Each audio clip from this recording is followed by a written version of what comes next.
உங்கள் பகுதி செய்திகள் இடம்பெறும் நியூஸ் 25. உங்கள் தொழில் அடுத்த நிலைக்கு முன்னேற 2026 ஆண்டு விளம்பர காலண்டர்கள் அச்சடிக்க ஸ்ரீ அபிநயா காலண்டர்ஸ் காமாட்சி ஜோசியர் திரு கும்பகோணம். செல் 9788145092.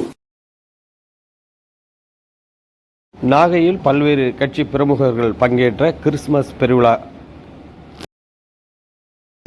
வேளாங்கண்ணி ஆலய முதன்மை அர்ச்சகர் திரு ராஜத நீல இருக்கக்கூடிய பாசத்திற்குரிய ஐயா ரெவரண்ட் நத்தானியல் கணேசன் அவர்களே, குறிப்பாக கிறிஸ்துவ நல்லெண்ணெய் இயக்கத்துடைய மாவட்ட செயலாளர் பாசத்தோடு அழைத்த சோமாறன் அவர்களே, மாவட்ட அலுவலர்களே, இன்னும்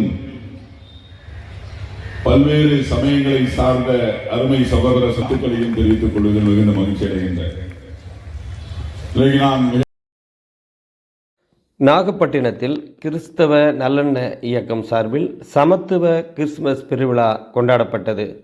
மீன் வளர்ச்சிக் கழக தலைவர், நாகை நாடாளுமன்ற உறுப்பினர் மற்றும் அனைத்து மத தலைவர்கள் இந்த விழாவில் பங்கெடுத்தனர்.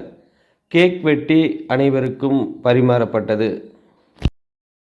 நாகப்பட்டினம் மாவட்டத்தில் தற்போது கிறிஸ்துமஸ் விழா கோலாகலமாக பல அமைப்புகளால் கொண்டாடப்பட்டு வருகிறது.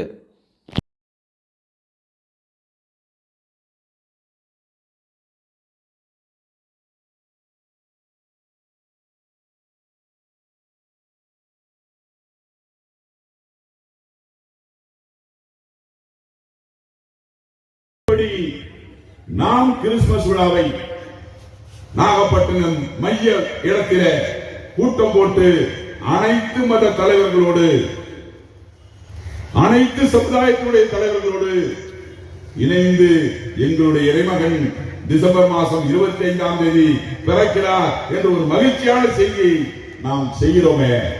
இதுதான் சுதந்திரம், இதுதான் ஜனநாயகம். இந்த ஜனநாயகத்தை காத்து வருகிறவர் நம்முடைய தமிழ்நாட்டினுடைய முதலமைச்சர் அவர்கள். தமிழ் சமுதாயம் இந்த சூழ்நிலையிலும் ஓட்டுரிமை பறித்துவிடக் கூடாது என்பதற்காக அதை செய்தார்.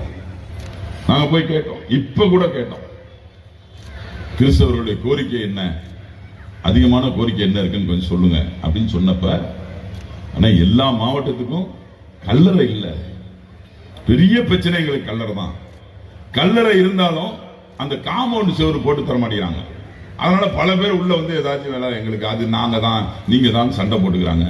அதுவும் எங்களுக்கு பிரச்சனையா இருக்குன்னு சொன்னோன்னு இன்றைக்கு தமிழ்நாடு சிறுபான்மையினர் சிறப்பு குழு என்று சொல்லி என்னையும் மருத்துவர் சுபேர்கான் அவர்களையும் ஒவ்வொரு மாவட்டத்திற்கும் சென்று போய் அங்கு ஆய்வு செய்து கல்லறை தோட்டங்கள் இருக்கிறதா, கிறிஸ்தவ மக்களுக்கு என்ன தேவைகள் இருக்கிறது என்பதை ஆய்வு செய்து எனக்கு ரிப்போர்ட் செய்யுங்கன்னு சொன்னாங்க.